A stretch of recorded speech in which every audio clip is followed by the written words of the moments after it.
الحمد للہ رب العالمین والصلاة والسلام علی سید المرسلین اما بعد فاعوذ باللہ من الشیطان الرجیم بسم اللہ الرحمن الرحیم الصلاة والسلام علیک یا رسول اللہ وعلی آلک واصحابک یا حبیب اللہ الصلاة والسلام علیک یا نبی اللہ وعلی آلک واصحابک یا نور اللہ۔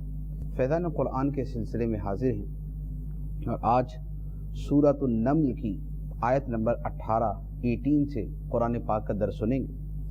اس سے پہلے حضرت سلیمان علیہ السلام کا تذکرہ جاری تھا کہ اللہ تعالیٰ نے انہیں بڑی عظیم الشان سلطنت عطا فرمائی۔ آپ کے لشکر میں جنات، پرندے اور انسان شامل تھے، اور آپ کی حکومت جیسے انسانوں پر تھی اسی طرح جنات پر، پرندوں پر، درندوں پر، حتیٰ کہ چیونٹیوں تک پر آپ کی حکومت تھی۔ یہاں اسی سیاق و سباق کے اندر ایک بات بیان کی جا رہی ہے کہ سلیمان علیہ السلام ایک مرتبہ سفر پہ جا رہے تھے، اور دوران سفر آپ کا گزر چیونٹیوں کی بستی پر ہوا۔ چیونٹیوں کی بستی پر جب گزر ہوا تو جو چیونٹیوں کی ملکہ چیونٹی تھی، اس نے دیگر کو مخاطب کر کے کہا کہ اے چیونٹیوں، اپنے اپنے گھروں میں چلی جاؤ، کہیں ایسا نہ ہو کہ سلیمان علیہ السلام اور ان کا لشکر بے خبری کے اندر تمہیں کچل دے۔ یہاں پر اللہ تعالیٰ نے اس واقعہ کو بیان فرمایا۔ ارشاد ہوتا ہے بسم اللہ الرحمن الرحیم حتی اذا اتوا علی واد النمل قالت نملۃ یا ایھا النمل ادخلوا مساکنکم لا يحطمنكم سليمان وجنوده وهم لا يشعرون فتبسم ضاحكا من قولها وقال رب أوزعني أن أشكر نعمتك التي أنعمت علي وعلى والدي وأن أعمل صالحا ترضاه وأدخلني برحمتك في عبادك الصالحين۔ جو بیان چل رہا ہے، جو یہاں پر مقدر ہے، وہ یہ ہے کہ یوں ہی ایک مرتبہ دوران سفر حضرت سلیمان علیہ السلام جا رہے تھے، یہاں تک کہ جب وہ چیونٹیوں کی وادی پر آئے تو ایک چیونٹی نے کہا، اے چیونٹیوں، اپنے گھروں میں داخل ہو جاؤ، کہیں سلیمان اور ان کے لشکر بے خبری میں تمہیں کچل نہ ڈالیں۔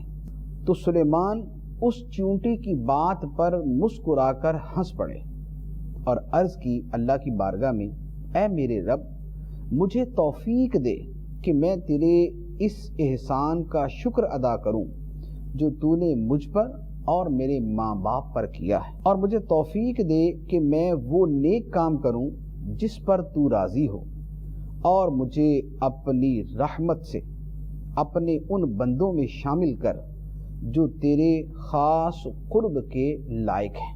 یہ واقعہ کہ سلیمان علیہ السلام اپنے لشکر کے ساتھ چیونٹیوں کی وادی سے گزرے تو ایک چیونٹی نے بقیہ سے کہا کہ اے چیونٹیوں، اپنے اپنے بلوں کے اندر اپنے اپنے سوراخوں میں گھس جاؤ، کہیں ایسا نہ ہو کہ سلیمان علیہ السلام اور ان کے لشکر بے خبری میں تمہیں کچل ڈالیں، ایسا نہ ہو۔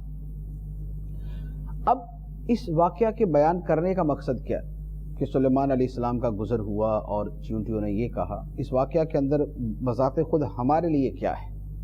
یہاں چند ایک چیزیں ہیں۔ ایک اہم چیز تو اگلی آیت میں بیان ہوئی جس کا ترجمہ میں نے پیش کر دیا ہے۔ ایک بات یہ بیان کرنا بھی مقصود ہے کہ اللہ تعالیٰ جسے چاہے اسے ہر شے پر حکمرانی عطا فرما دے۔ عام طور پر تو یہ ہوتا ہے کہ جنات کے اندر ان کے بادشاہ ہے، انسانوں کے اندر ان کے بادشاہ ہے، جنگلوں کے اندر جنگلات کے جانور ہے، کوئی بادشاہ ہوتا ہے تو کوئی ان کے ماتحت ہوتا ہے۔ لیکن اللہ تعالیٰ چاہے تو کسی کو ایسا مرتبہ دے سکتا ہے کہ وہ جنات پر بھی حکمران ہو، وہ انسانوں پر بھی حکمران ہو، اور اس کے زیر حکم چیونٹیاں تک بھی شامل ہوں۔ تو یہ حضرت سلیمان علیہ السلام کا مقام تھا، اور اللہ تعالیٰ کی قدرت کا بھی ظہور تھا کہ اللہ تعالیٰ نے اتنی عظیم سلطنت انہیں عطا فرمائی۔ ایک بات، دوسری بات یہ پتہ چلی کہ چیونٹیوں نے بھی حضرت سلیمان علیہ الصلوۃ والسلام کو پہچان لیا۔ اس سے پتہ چلا کہ اللہ تعالیٰ جب کسی کو مرتبہ و مقام دیتا ہے اور خاص طور پہ اسے مرتبہ نبوت پر سرفراز فرماتا ہے تو صرف انسان نہیں بلکہ دیگر مخلوقات بھی اس کو پہچانتی ہے۔ جیسے ہمارے آقا صلی اللہ تعالیٰ علیہ وآلہ وسلم، نبی پاک صلی اللہ تعالیٰ علیہ وآلہ وسلم رسول تھے تو سرکار ارشاد فرماتے ہیں بلکہ آپ نے ابھی اعلان نبوت فرمایا نہیں تھا اور مکہ مکرمہ کے اندر پتھر آپ کو سلام کیا کرتے تھے، آپ پہ سلام پڑھا کرتے تھے۔ اسی طرح نبی پاک علیہ الصلوۃ والسلام کو درخت پہچانتے تھے، زمین پہچانتی تھی، پہاڑ پہچانتے تھے، پرندے آپ کو پہچانتے تھے، جانور آپ کو پہچانتے تھے۔ اس طرح کی 20 روایات اور احادیث صحیحہ کے اندر اس طرح کے واقعات موجود ہیں کہ درختوں نے نبی پاک علیہ السلام کا حکم مانا، جانوروں نے نبی پاک علیہ السلام کا حکم مانا، بادلوں نے نبی پاک علیہ السلام کا حکم مانا۔ کیوں؟ اس لیے کہ اللہ تعالیٰ نے ہمارے آقا صلی اللہ علیہ وآلہ وسلم کو ایسا مرتبہ دیا تھا۔ تو حضرت سلیمان علیہ السلام کو نبی بنایا، حکمرانی دی، سلطنت دی، تو چونٹیاں تک آپ کو پہچانتی تھی۔ پھر ایک اور بات یہاں سے یہ پتہ چلی کہ چونٹی نے بھی یہ کہا کہ اے چونٹیوں اپنے بلوں میں گھس جاؤ، کہیں سلیمان اور ان کا لشکر بے خبری میں تمہیں کچل نہ ڈالے۔ یعنی چونٹی نے بھی یہ کہا کہ سلیمان علیہ السلام تمہیں جان بوجھ کر نہیں کچلیں گے کہ چونٹیوں کو کچل کے گزر جائیں، روند کے گزر جائیں، بلکہ اگر ایسا ہوا تو وہ اس وجہ سے ہوگا کہ تم چھوٹی چھوٹی مخلوق ہو اور نظر بھی نہیں آتی چلتے ہوئے، تو بے خبری کے اندر تم کچلی ڈالو گی۔ تو لہذا چونٹیوں نے بھی انہیں بھی اس بات کا ادراک تھا کہ اللہ کے نبی اور جو اللہ کے نبی کے ساتھ ہیں، چونکہ وہ اللہ کے نبی کے حکم کے تحت ہی چلیں گے، تو وہ جان بوجھ کر ایسا کوئی عمل نہیں کر سکتے کہ جس سے ان کو ضرر پہنچے، تکلیف پہنچے اور یہ روندی جائیں۔ اگر ایسا ہوا تو صرف اس وجہ سے ہوگا کہ اتنی چھوٹی مخلوق ہے کہ نظر ہی نہیں آتی، پتہ ہی نہیں چلتا، تو لا علمی کے اندر روندی جائیں گی۔ پھر اگلی آیت میں جو بیان ہوا، فرمایا کہ سلیمان علیہ السلام اس چونٹی کی بات سن کر مسکرا کر ہنس پڑے۔ اب آپ غور فرمائیں کہ اللہ کے نبی کی قوت سماعت کیسی ہوتی ہے، اللہ کے نبی کی سننے کی قوت کیسی ہوتی ہے کہ چونٹی کے بولنے کی کون آواز سن سکتا ہے؟ دنیا کی جدید ترین مشینیں بھی ابھی آج تک ایجاد ہوئی ہیں، وہ لگا کے دیکھ لیں، چونٹی کی آواز کا پتہ نہیں چلے گا۔ لیکن سلیمان علیہ الصلوۃ والسلام اس کی بات سن کر مسکرا دیے۔ اس سے پتہ چلا انبیاء کے جو اعضاء اور جو ان کے حواس ہوتے ہیں وہ عام مخلوق جیسے نہیں ہوتے۔ نبی کی جو قوت بصری ہے، جو دیکھنے کی قوت ہے، جو دیکھنے کی حس ہے، وہ عام مخلوق سے بڑھ کر ہوتی۔ ان کی قوت سماعت دوسروں سے بڑھ کے ہوتی ہے، ان کی قوت بصارت اور ان کی قوت سماعت دوسروں سے بڑھ کر ہوتی ہے۔ جیسے یہاں پر حضرت سلیمان علیہ الصلوۃ والسلام کا ہوا کہ سلیمان علیہ الصلوۃ والسلام نے چونٹی تک کی آواز کو بھی سن لیا۔ اور اس طرح کے 20 واقعات ہمارے آقا صلی اللہ تعالیٰ علیہ وآلہ وسلم کے بھی ہیں کہ آپ نے وہ دیکھا جو دنیا نہ دیکھ سکی، کہ مسجد نبوی شریف میں نماز کسوف ادا فرماتے ہوئے نبی پاک علیہ الصلوۃ والسلام نے نگاہ اٹھائی تو جنت کو دیکھ لی۔ آپ مدینہ منورہ میں تھے اور غزوہ موتا ہو رہا تھا، وہاں پر جو شہید ہو رہے تھے، نبی پاک علیہ السلام مدینہ منورہ میں بیٹھ کر ان کے حالات بیان فرما رہے تھے کہ فلاں نے جھنڈا اٹھایا، اب فلاں شہید ہو گیا، دوسرے نے جھنڈا اٹھایا، وہ بھی شہید ہو گیا، اب فلاں نے جھنڈا اٹھا لیا۔ تو نبی پاک علیہ السلام یہ تفصیلات مدینہ منورہ میں بیٹھ کر عطا فرما رہے تھے۔ تو اللہ تعالیٰ کے نبیوں کی سماعت، بصارت اور دیگر حواس کی جو قوتیں ہیں وہ عام مخلوق سے بڑھ کر ہوتی ہیں۔ تو جب اللہ کے نبی کے یہ حواس عام مخلوق جیسے نہیں ہیں تو اللہ کا نبی عام مخلوق جیسا کیسے ہو سکتا ہے؟ تو اللہ کا نبی بھی عام مخلوق جیسا نہیں ہوتا بلکہ ان سے بڑھ کر ہوتا ہے۔ اسی لیے اللہ تعالیٰ کے نبیوں کو کبھی یہ نہیں کہنا چاہیے کہ ہمارے جیسے بشر ہیں، ہمارے جیسے انسان ہیں۔ اللہ تعالیٰ کے نبی انسان ہیں، بشر ہیں، لیکن وہ بہترین بشر ہیں، وہ بہترین انسان ہوتے ہیں۔ وہ انسانوں کے اندر اعلیٰ درجے کے اخلاق، اعلیٰ درجے کے عادات اور اعلیٰ درجے کے کمالات کے حامل ہوتے ہیں۔ لہذا یہ جملہ بول دینا معاذ اللہ کہ نبی ہمارے جیسے ہوتے ہیں، یہ بے ادبی کا جملہ ہے۔ اور قرآن پاک کا مطالعہ کریں تو پتہ چلتا ہے یہ جملہ ہمیشہ کافروں نے بولا، وہ یہ کہتے تھے کہ تم تو ہمارے جیسے ہی انسان ہو. جیسے ابھی ہم نے جو پچھلی صورتیں بیان کی ہیں، سورۃ الشعراء گزری، سورۃ الفرقان گزری، ان میں جگہ جگہ کافروں کا یہ بیان تھا کہ نبی کو کہتے تھے کہ تم تو ہمارے جیسے آدمی ہو، تم تو ہمارے جیسے انسان. اللہ کے نبی فرمائے تو ان کی عاجزی ہے، جیسے نبی پاک علیہ السلام نے بھی فرمایا، قرآن پاک کے اندر مذکور ہے قل انما انا بشر مثلکم، لیکن نبی کا فرمانا عاجزی ہے، لیکن دوسرا کہے گا تو بے ادبی ہے. تو لہذا اس بات کا خیال رکھنا چاہیے، نبی کو نہ اپنے جیسا کہنا چاہیے نہ سمجھنا چاہیے، وہ مخلوق سے بہت بلند و بالا ہوتے ہیں. پھر اگلی بات جو اس آیت مبارکہ سے پتہ چلتی ہے کہ سلیمان علیہ السلام چونٹی کی آواز سن کر مسکرا دیے. لفظ ہے یہاں پر فتبسم ضاحکا، مسکرا کر ہنس پڑے. یہ جو انبیاء علیہم السلام کا ہنسنا ہوتا ہے، یہ آواز کے ساتھ نہیں ہوتا، قہقہے کی صورت میں نہیں ہوتا کہ لوگ اس کی آواز سنیں، ایسا نہیں ہوتا. اللہ تعالیٰ کے نبی مسکراتے ہیں. مسکرانا یہ ہے کہ دانت ظاہر ہو جائیں، آدمی ایک خوشگوار بات کے اوپر اس طرح جو ہے وہ اظہار کرے، ایکسپریشن اس طرح ظاہر کرے کہ اس کے دانت ظاہر ہو جائیں، یا اس کے دانت کھل جائیں تو اس کا تالو نظر آ جائے، اس کی زبان نظر آ جائے. یہ ان کا مسکرانا ہوتا ہے، یہ ان کا ضحک ہوتا ہے. ان کا کہکہے کی صورت کے اندر نہیں ہوتا. کہکہ وہ ہے کہ جو آدمی بلند آواز سے جو ہے وہ ہنستا ہے اور دوسرے بھی آوازیں اس کی سنتے ہیں. انبیاء علیہم السلام کی عادات مبارکہ کے اندر یہ چیز شامل نہیں ہوتی. اس لیے نبی پاک صلی اللہ تعالیٰ علیہ وسلم تبسم فرماتے تھے، ضحک فرماتے تھے، لیکن کہکہا کبھی نہیں لگایا. اگلی بات جو آیت میں معلوم ہوئی وہ حضرت سلیمان علیہ السلام نے اب چونٹی کے بعد سن لی، اور یہ ایک بہت یونیک چیز ہے، ایک بڑی بالکل معمول سے ہٹ کر چیز ہے. تو اس کا مطلب یہ ہوا کہ اللہ تعالیٰ نے ایسی نعمت سلیمان علیہ السلام کو عطا فرمائی. اب نعمت ہے تو نعمت پر شکر ہونا چاہیے. چنانچہ سلیمان علیہ السلام نے اب فوراً اللہ تعالیٰ کا شکر ادا کیا. کیا عرض کیا؟ ربی اوزعنی ان اشکر نعمتک التی انعمت علی وعلی والدی، اے اللہ مجھے توفیق عطا فرما کہ میں تیری اس نعمت کا شکر ادا کروں جو تو نے مجھ پر کیا اور میرے ماں باپ پر کیا. مجھ پر کیا جیسے اتنی بڑی سلطنت عطا فرمائی کہ چونٹی تک کی آواز سن بھی لی اور ان کے اوپر حکمرانی بھی تھی، اور قوت سماعت ایسی تھی کہ ان کی بات سن لی. پرندوں کی بولیاں سمجھتے تھے، یہ سلیمان علیہ السلام پر. اب پرندوں کی بولیاں سمجھ لینا اور اسی طرح دیگر بہت ساری خصوصیات آپ کو اور حضرت داؤد علیہ السلام دونوں کا عطا کی، تو یہ بھی نعمت. اور ماں باپ دونوں پر نعمت کہ وہ ماں کتنی عظیم ہوگی کہ جس کا شوہر بھی اللہ کا نبی، جس کا بیٹا بھی اللہ کا نبی. شوہر حضرت داؤد علیہ السلام اور بیٹے حضرت سلیمان علیہ السلام، اور باپ اور ان کا شوہر بھی حاکم حکمران اور ان کے بیٹے بھی حکمران.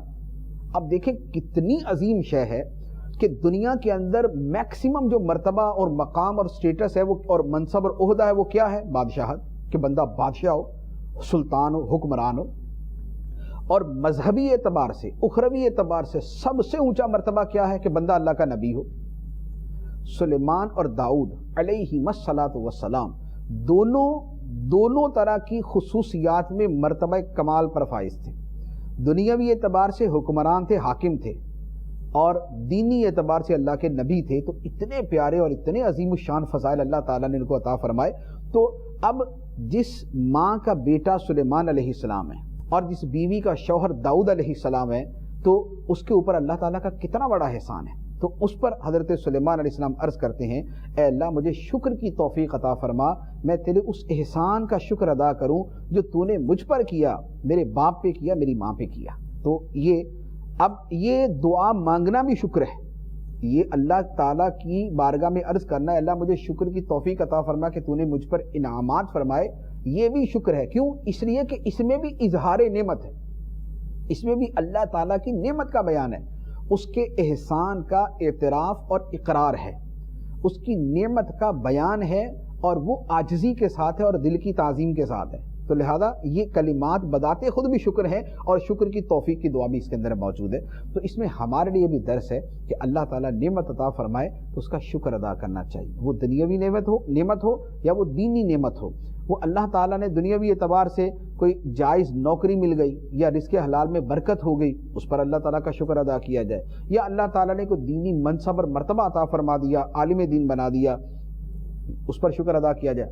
حج کی توفیق عطا فرما دی, اس پر شکر ادا کیا جائے. رمضان کے سارے روزے بغیر کسی زیادہ آزمائش کے رکھ لیے تو اس نعمت پہ اللہ تعالیٰ کا شکر ادا کرے کہ یا اللہ تیرا شکر ہے تو نے رمضان المبارک کے روزے رکھنے کی توفیق عطا فرمائی.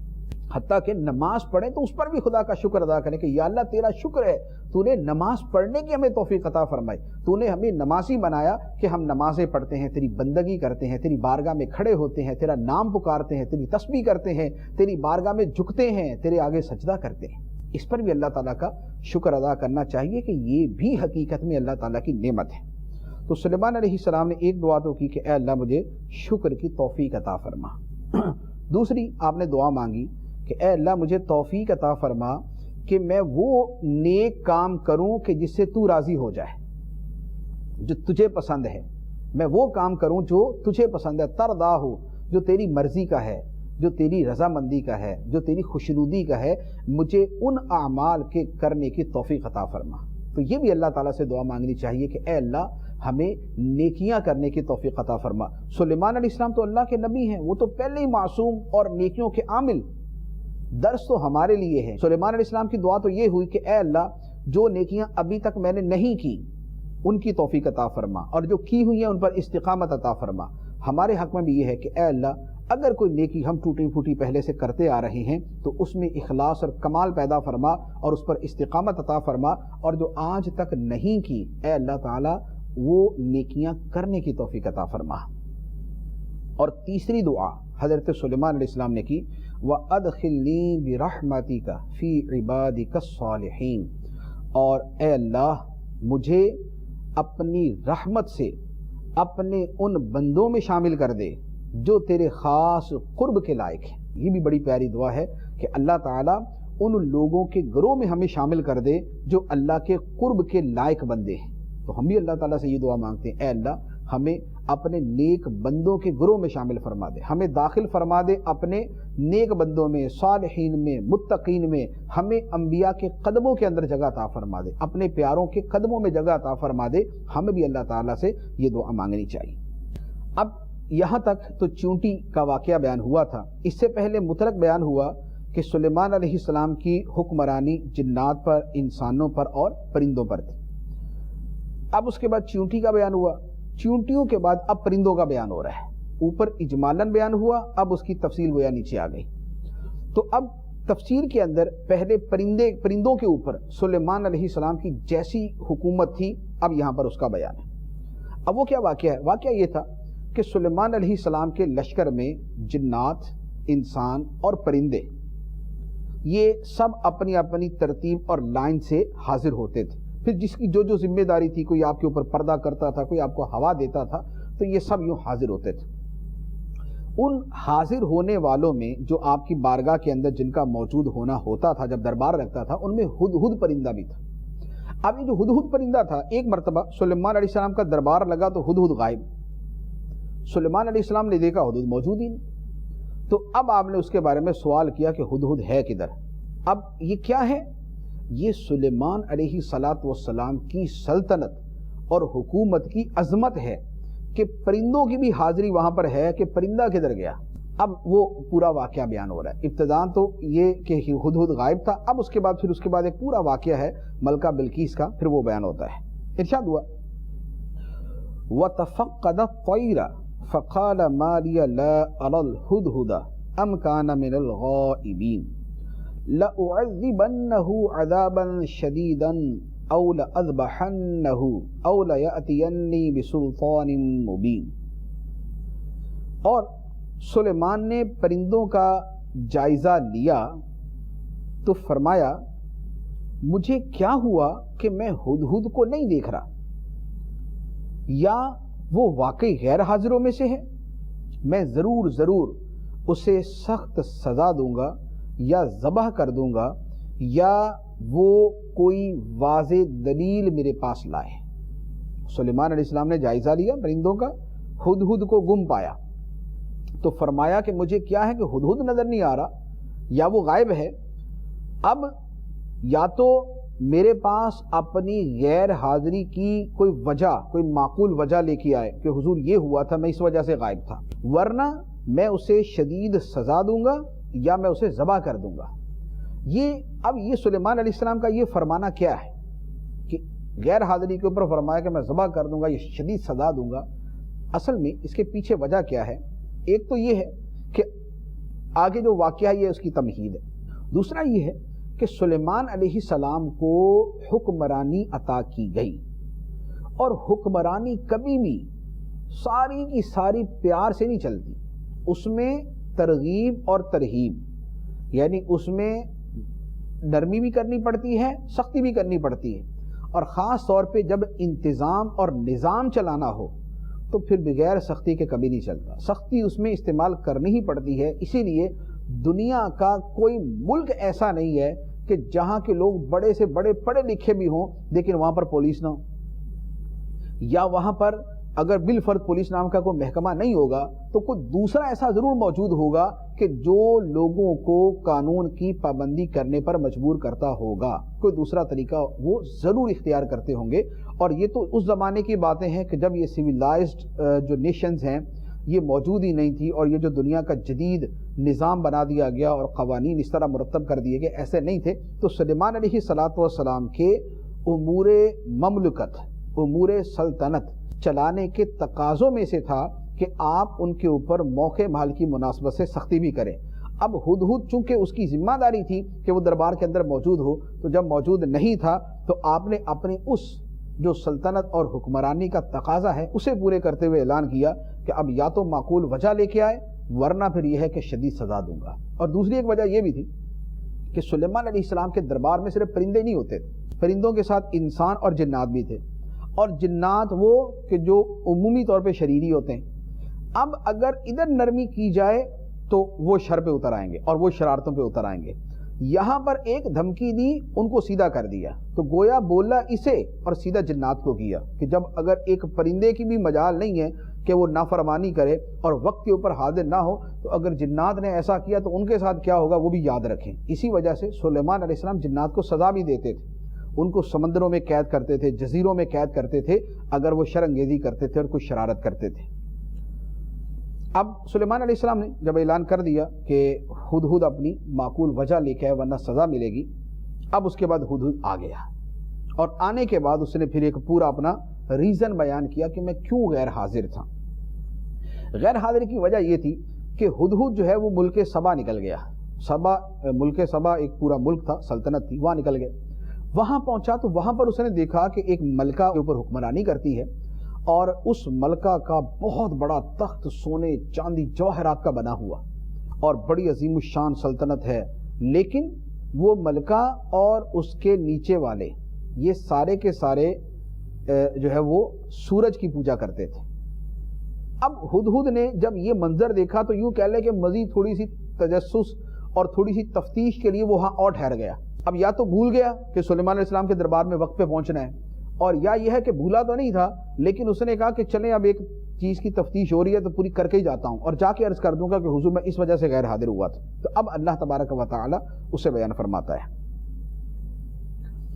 فرمایا فَمَكَثَ غَيْرَ بَعِيدٍ فَقَالَ أَحَطُّ بِمَا لَمْ تُحِطْ بِهِ وَجِئْتُكَ مِنْ سَبَإٍ بِنَبَإٍ يَقِينٍ إِنِّي وَجَدتُّ امْرَأَةً تَمْلِكُهُمْ وَأُوتِيَتْ مِنْ كُلِّ شَيْءٍ وَلَهَا عَرْشٌ عَظِيمٌ وَجَدتُّهَا وَقَوْمَهَا يَسْجُدُونَ لِلشَّمْسِ مِنْ دُونِ اللَّهِ وَزَيَّنَ لَهُمُ الشَّيْطَانُ أَعْمَالَهُمْ فَصَدَّهُمْ عَنِ السَّبِيلِ فَهُمْ لَا يَهْتَدُونَ أَلَّا يَسْجُدُوا لِلَّهِ الَّذِي يُخْرِجُ الْخَبْءَ فِي السَّمَاوَاتِ وَالْأَرْضِ وَيَعْلَمُ مَا تُخْفُونَ وَمَا تُعْلِنُونَ اللہ لا الہ الا هو رب العرش العظیم۔ تو ہدہد کچھ زیادہ دیر نہ ٹھہرا اور آ کر عرض کی کہ میں اے سلیمان علیہ السلام میں وہ بات دیکھ کر آیا ہوں جو آپ نے نہیں دیکھی، اور میں سبا نامی شہر سے آپ کے پاس ایک یقینی خبر لایا۔ وہ خبر کیا ہے؟ کہا میں نے ایک عورت دیکھی جو لوگوں پر بادشاہی کرتی ہے، اور اس عورت کو ہر چیز میں سے حصہ ملا ہے، مراد یہ کہ بہت کچھ ملا ہوا، اور اس عورت کا ایک بہت بڑا تخت ہے۔ میں نے اس عورت کو اور اس کی قوم کو پایا کہ اللہ کو چھوڑ کر سورج کو سجدہ کرتے ہیں، اور شیطان نے ان کے اعمال ان کی نگاہ میں اچھے بنا دیے تو انہیں سیدھی راہ سے روک دیا تو وہ سیدھا راستہ نہیں پاتے۔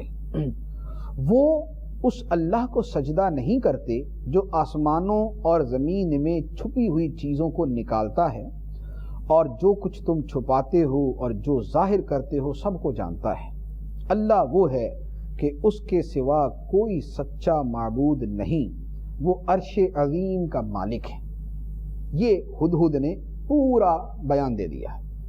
اب ہدہد نے جو ریزن بیان کیا بڑا معقول تھا کہ بھئی میں تو ایسا دیکھ کے آیا ہوں، اور میں تو ایک مشرک قوم کو دیکھ کے آیا ہوں جن کو اصلاح کی ضرورت ہے، اور ایک سلطنت ہے، یہ ہے وہ ہے، اس نے سارا بیان کر دیا۔ تو اب کیا یہاں جو بیان ہوا، ویسے تو ترجمے سے کافی ساری چیزیں واضح ہیں کہ ہدہد آیا اور کہا کہ اے سلیمان علیہ السلام، میں وہ بات دیکھ کے آیا ہوں جو آپ نے نہیں دیکھی۔ میں آیا ہوں ملک سبا سے، اور آپ کے پاس ایک یقینی خبر لے کے آیا ہوں، اب تصدیق کر لیں، میں یقینی خبر لے کے آیا ہوں۔ وہ یہ ہے کہ اس ملک سبا میں ایک عورت ہے جو لوگوں پر بادشاہی کرتی ہے، ان کی ملکہ ہے، اور اس عورت کو بادشاہوں کے شایان شان ہر شے ملی ہوئی ہے۔ بادشاہ کو جو دولت چاہیے، روب چاہیے، درباری چاہیے، ملک چاہیے، سہولیات چاہیے، تو جو اس کے اقتدار کے لیے چیزیں ہوتی ہیں وہ ساری کی ساری اس عورت کے پاس ہے، اور اس کے علاوہ ایک اور بہت بڑا تخت بھی اس کے پاس ہے۔ اور لیکن ایک پرابلم ہے، وہ یہ ہے کہ میں نے اس عورت کو اور اس کی قوم کو پایا کہ وہ اللہ کو سجدہ نہیں کرتے، وہ سورج کو سجدہ کرتے ہیں۔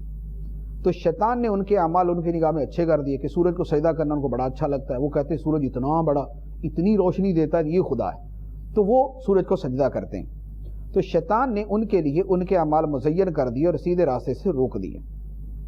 تو وہ اللہ کو سجدہ کیوں نہیں کرتے جو آسمان و زمین میں ہر چھپی ہوئی چیزوں کو نکالتا ہے؟ آسمانوں میں چھپی ہے جیسے بارش، زمین میں چھپی جیسے نباتات، معدنیات۔ تو اللہ ہے جو آسمانوں سے بارش برساتا ہے، زمین سے نباتات اگاتا ہے، معدنیات نکالتا ہے، اور اللہ جانتا ہے جو تم چھپاتے ہو ظاہر کرتے ہو۔ اللہ وہ ہے، اس کے سوا کوئی سچا معبود نہیں، وہ عرش عظیم کا مالک ہے۔ اب ہدہد نے جب یہ سارا بیان دیا تو سلیمان علیہ السلام نے کہا کہ ٹھیک ہے، ہم دیکھتے ہیں کہ تم سچ بول رہے ہو یا جھوٹ بول رہے ہو۔ آپ نے ہدہد سے فرمایا کہ ہم تصدیق کریں گے کہ تم سچ بول رہے ہو یا جھوٹ بول رہے ہو۔ چنانچہ کیا ارشاد فرمایا؟ اللہ تعالیٰ ارشاد فرماتا ہے، قال سننظر اصدقت ام كنت من الكاذبین اذهب بکتابی هذا فألقه الیہم ثم تول عنہم فانظر ماذا یرجعون۔ سلیمان نے فرمایا، میں ابھی دیکھتا ہوں اے ہدہد کہ تو نے سچ کہا یا تو جھوٹوں میں سے ہے۔ میرا یہ خط لے جاؤ اور اسے ان کی طرف ڈال دو، پھر دیکھنا کہ وہ کیا جواب دیتے ہیں۔ سلیمان علیہ السلام نے ایک خط لکھا، خط لکھ کے ہدہد کے حوالے کر دیا، اور فرمایا جا کر ملکہ بلقیس جو ہے، جو ملک سبا کی ملکہ تھی، یہ اس کے سامنے جا کے ڈال دینا، اور پھر جو ہے وہاں سے ہٹ کے دیکھنا کہ وہ کیا جواب دیتے ہیں، اور ہم دیکھیں گے کہ اب ان کا کیا جواب آتا ہے۔ ہدہد نے وہ خط لیا اور جا کے ملکہ کے تخت پر یا اس کے جو ہے وہ تخت پر ڈال دیا، یا اس کے جو ہے وہ بیڈ پہ ڈال دیا۔ اب ملکہ نے جب وہ خط وصول کیا تو اس نے وہ خط جو پڑھا تھا، اس نے خط مطالعہ کیا اور اپنے درباریوں کو جمع کر کے کہا کہ مجھے اس قسم کا خط ملا ہے۔ اب وہ سارا واقعہ کیا ہے؟ اللہ تعالیٰ ارشاد فرماتا ہے، فرمایا قالت یا ایھا الملأ انی القی الی کتاب کریم انہ من سلیمان وانہ بسم اللہ الرحمن الرحیم اللہ تعلوا علی واتونی مسلمین۔ قالت یا ایھا الملأ افتونی فی امری ما کنت قاطعۃ امرا حتی تشہدون۔ ہدہد نے خط دے دیا، ملکہ بلقیس نے وہ خط پڑھ کر درباریوں کو جمع کیا۔ اب آگے کیا کہا؟ ان کا ترجمہ۔ ملکہ نے کہا، اے سردارو، بے شک میری طرف ایک عزت والا خط ڈالا گیا ہے، بے شک وہ خط سلیمان کی طرف سے ہے، اور اس میں کیا لکھا ہے؟ اب سلیمان علیہ السلام کا خط شروع ہوتا ہے. سلیمان علیہ السلام نے لکھا تھا، یہ خط سلیمان علیہ السلام کی طرف سے ہے. آگے کیا تھا؟ سلیمان علیہ السلام نے لکھا بسم اللہ الرحمن الرحیم، اللہ کے نام سے شروع جو نہایت مہربان رحم والا ہے. یہ کہ میرے مقابلے میں بلندی نہ چاہو اور میرے پاس فرما بردار بنتے ہوئے حاضر ہو جاؤ. ملکہ نے کہا اے سردارو، میرے اس معاملے میں مجھے رائے دو، کیونکہ میں کسی معاملے میں کوئی قطعی فیصلہ نہیں کرتی جب تک تم میرے پاس حاضر نہ ہو. سلیمان علیہ السلام کا خط اتنا ہی تھا، انہ من سلیمان وانہ بسم اللہ الرحمن الرحیم اللہ تعالی علیہ واتونی مسلمین. بے شک یہ سلیمان کی طرف سے ہے، بے شک اللہ کے نام سے شروع جو نہایت مہربان رحم کرنے والا ہے. غور سے سن لو کہ میرے اوپر بڑائی نہ کرنا، میرے اوپر جو ہے وہ بلند ہونے کی کوشش نہ کرنا، فرما بردار ہو کے میرے پاس آ جاؤ. اب ملکہ نے جب یہ خط پڑھا تو اس نے اپنے درباریوں سے کہا کہ اب تم بتاؤ کہ کیا جواب دے، کیونکہ میں بذات خود کوئی فیصلہ قطعی طور پہ نہیں کرتی جب تک تم حاضر نہ ہو، تم سے مشورہ نہ ہو جائے. تو تمہارا کیا مشورہ ہے؟ درباریوں نے کیا مشورہ دیا؟ اللہ تعالیٰ ارشاد فرماتا ہے قالوا نحن اولو قوت و اولو بأس شدید والامر الیک فانظری ماذا تأمرین. درباریوں نے کہا، سرداروں نے کہا، ہم قوت والے اور بڑی سخت لڑائی والے ہیں اور اختیار تو تمہارے ہی پاس ہے. ملکہ سے کہا کہ اختیار تو تمہارے ہی پاس ہے، تو تم غور کر لو کہ تم کیا حکم دیتی ہو. اس جملے کے دو مطلب ہیں. یا تو سرداروں نے یہ جواب دیا کہ ہم قوت والے اور بڑی سخت لڑائی لڑنے والے ہیں، لہذا لڑیں گے. اگر سلیمان نے ہمیں کہا ہے کہ میرے سامنے مقابلہ نہ کرنا اور میرے پاس فرما بردار بن کے آ جاؤ، تو ہم بڑی قوت والے، بڑی سخت لڑائی والے ہیں، ہم لڑنے کو تیار ہیں، بس تم ہمیں آرڈر جاری کرو. ایک مطلب تو یہ. دوسرا مطلب یہ کہ درباریوں نے کہا کہ اگر لڑنا ہے تو ہم تیار ہیں، ہم قوت والے اور بڑی سخت لڑائی کرنے والے ہیں، تو ہم تیار ہیں، لیکن فیصلہ تمہارے ہاتھ میں ہے. تم چاہو تو لڑنے کا بول دو، چاہو تو صلح کر لو. تو گویا پہلے کا مطلب یہ بنا کہ ہم لڑائی کے لیے تیار ہیں، لہذا لڑائی کا حکم دو.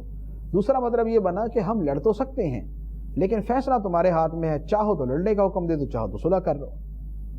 اب ملکہ بلقیس جو تھی یہ سمجھدار تھی، اس نے ایک بڑی خوبصورت بات کہی، اور یہ جو بات اس نے کہی یہ حکمرانوں کی ایک نفسیات جو عام طور پر ہوتی ہے اسے بیان کیا. اللہ تعالیٰ کے نبیوں کی نفسیات اور ان کا مزاج اور طبیعت یہ نہیں ہے. اس نے جنرلی بادشاہوں کے اعتبار سے بات کی کہ ان کا مزاج کیا ہوتا ہے، وہ کیا کرتے ہیں، ان کا طرز عمل کیا ہوتا ہے. اللہ تعالیٰ فرماتا ہے قالت ان الملوک اذا دخلوا قریۃ افسدوها وجعلوا اعزۃ اہلها اذلہ وکذالک یفعلون. ملکہ نے کہا بے شک بادشاہ جب کسی بستی میں داخل ہوتے ہیں تو اسے تباہ کر دیتے ہیں اور اس کے عزت والوں کو ذلیل کر دیتے ہیں، اور وہ یعنی خط بھیجنے والے بھی ایسا ہی کریں گے. ملکہ نے کہا کہ دیکھیں بات یہ ہے کہ ہم لڑنے کو تیار ہیں، لیکن جس نے خط بھیجا ہے وہ معمولی بادشاہ نہیں ہے، کیونکہ سلیمان علیہ السلام اتنے بڑے بادشاہ تھے، تو ایسا تو نہیں تھا کہ آپ کے بارے میں کسی کو پتہ ہی نہیں تھا کہ آپ کی پاور کیسی ہے، آپ کی طاقت کیسی ہے، آپ کی سلطنت اور آپ کی عظمت کیسی ہے. تو اس نے کہا کہ بادشاہوں کا معاملہ یہی ہے کہ کسی بستی میں جب حملہ آور ہوتے ہیں تو بستیاں تباہ کر دیتے ہیں، اور عزت والوں کو جیسے قوم کے سردار ہیں سب کو قید کر کے ذلیل کر دیتے ہیں. اور اندیشہ یہ ہے کہ جنہوں نے خط بھیجا وہ بھی ایسا ہی کریں گے. اب ملکہ نے ایک اور چیز بیان کی. اس نے اپنے درباریوں سے کہا کہ میں بہت سارے تحفے تحائف سلیمان علیہ السلام کی طرف بھیجوں گی اور پھر دیکھتی ہوں کہ وہ کیا جواب دیتے ہیں. سلیمان علیہ السلام کے خط کی وجہ سے ملکہ بلقیس کو تردد تھا.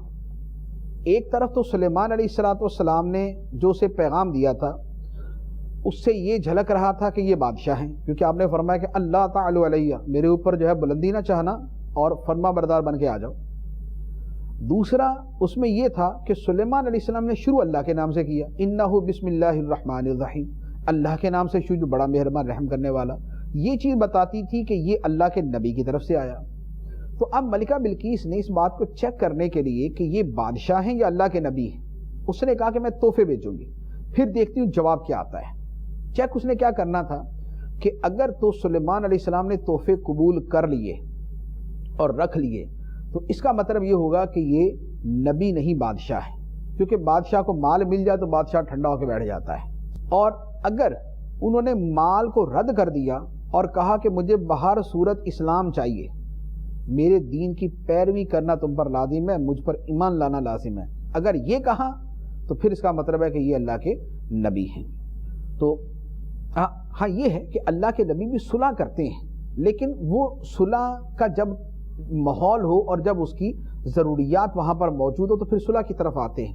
یہاں پر چونکہ اللہ کی طرف سے حکم یہی تھا کہ یہاں صلح نہیں ہے بلکہ یہاں پر ان کو ایمان پر ہی مجبور کرنا ہے، تو یہاں پر سلیمان علیہ السلام نے جو ہے وہ یہی تھا کہ آپ نے تحائف قبول نہیں کیے بلکہ واپس کر دیے۔ تو اب کیا ہوا؟ اللہ تعالیٰ فرماتا ہے وَإِنِّي مُرْسِلَةٌ إِلَيْهِمْ بِهَدِيَّةٍ فَنَاظِرَةٌ بِمَا يَرْجِعُ الْمُرْسَلُونَ۔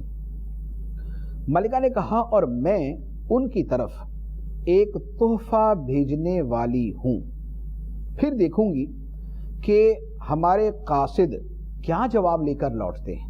تحفہ بھیجتی ہوں، پھر دیکھتی ہوں کیا جواب آتا ہے۔ اب اس نے تحفہ بھیج دیا۔ جب وہ تحفے سلیمان علیہ السلام کے پاس آئے، آپ کا رد عمل اور آپ کا جواب کیا تھا اللہ تعالیٰ نے اس کو بیان فرمایا۔ فَلَمَّا جَاءَ سُلَيْمَانُ قال اتمدوننی بمال فما آتانی اللہ خیر مما آتاکم بل انتم بہدیتکم تفرحون ارجع الیہم فلنأتینہم بجنود لا قبل لهم بها ولنخرجنہم منها اذلة وهم صاغرون۔ پھر جب قاصد سلیمان کے پاس آیا تو سلیمان نے فرمایا کیا تم مال کے ذریعے میری مدد کرتے ہو؟ تو اللہ نے جو کچھ مجھے عطا فرما رکھا ہے وہ اس سے بہتر ہے جو اس نے تمہیں دیا ہے۔ میں اس مال پہ خوش نہیں ہوتا بلکہ تم ہی اپنے تحفے پر خوش ہوتے ہو۔ ان لوگوں کی طرف لوٹ جاؤ تو ضرور ہم ان پر ایسے لشکر لائیں گے جن کے مقابلے کی انہیں طاقت نہ ہوگی، اور ضرور ہم ان کو اس شہر سے ذلیل کر کے نکال دیں گے اور وہ رسوا ہوں گے۔ تو سلیمان علیہ السلام کے سامنے جب تحفے آئے تو آپ نے فرمایا کہ تم کیا مجھے تحفے دے کے میری مدد کرنا چاہتے ہو؟ مجھے اللہ نے جو کچھ عطا کر رکھا ہے، بادشاہت دی ہے، حکمرانی دی ہے، نبوت دی ہے، مجھے اللہ تعالیٰ نے اور کتنے میرے اوپر کرم فرمائے، جو اللہ نے مجھے دے رکھا ہے وہ تمہارے اس دنیاوی مال سے بہتر ہے۔ تو ان دنیاوی تحفے تحائف پہ، مال و دولت پہ میں خوش نہیں ہوتا، اس پہ تم ہی خوش ہوتے ہو، لہذا لوٹ جاؤ اور جا کر ان کو بتا دو کہ چونکہ تم نے ہماری بات نہیں مانی تو اب ہم ایسا لشکر لے کے آئیں گے کہ جن کا مقابلہ نہیں کر سکو گے، اور ہم شہر سے ذلیل کر کے نکال دیں گے اور یہ لوگ رسوا ہو جائیں گے۔ یہ کیوں ہوگا؟ یہاں پر سلیمان علیہ السلام فرما رہے ہیں کہ ذلیل کر کے رکھ دیں گے، رسوا کر دیں۔ کیوں؟ اس لیے کہ یہاں اللہ کا نبی ہے اور اللہ کے ڈائریکٹ حکم کے اوپر عمل کرتے ہوئے کر رہا ہے۔ تو جب اللہ کے حکم کے اوپر کر رہا ہے تو یہاں ان کا کرنا حکم الہی پہ عمل کرنا ہے۔ دنیاوی بادشاہ جو حملہ کرتے ہیں اور دوسرے ملک والوں کو ذلیل و رسوا کرتے ہیں، وہ دنیاوی مفادات، اپنا غلبہ چاہنا، اپنی سلطنت کی توسیع کرنا اور اپنے روب و دبدبہ میں اضافہ کرنا اور اپنی انانیت کی تسکین کرنا، وہاں یہ چیزیں ہوتی۔ اللہ کے نبی جب جہاد کرتے ہیں تو ان کا مقصد معاذ اللہ کسی انانیت کی تسکین نہیں ہوتا، محض سلطنت کی توسیع نہیں ہوتا، ان کا مقصد اللہ تعالیٰ کے دین کو پھیلانا ہوتا ہے، اللہ تعالیٰ کے پیغام کو پہنچانا ہوتا ہے، جو جہاد کی صورت میں بھی ہوتا ہے۔ تو یہاں حضرت سلیمان علیہ السلام نے اس تناظر کے اندر کہ جہاد امر الہی ہے اور جہاد کا مقصد جو ہے وہ یہ ہے کہ طاقت کو توڑا جائے اور لوگوں کو دین کی طرف لایا جائے، تو آپ نے اس اعتبار سے فرمایا کہ اب ہم ایسا لشکر بھیجیں گے جس کا مقابلہ کرنے کی ان کے اندر طاقت نہیں ہوگی۔ اب اس کے بعد پھر مزید اگلا واقعہ ہے، وہ انشاءاللہ عز و جل ہم اپنے اگلے سلسلے کے اندر بیان کریں گے۔ اللہ تبارک و تعالی ہمیں قرآن کا فہم عطا فرمائے، آمین بجاہ النبی الامین صلی اللہ علیہ وسلم۔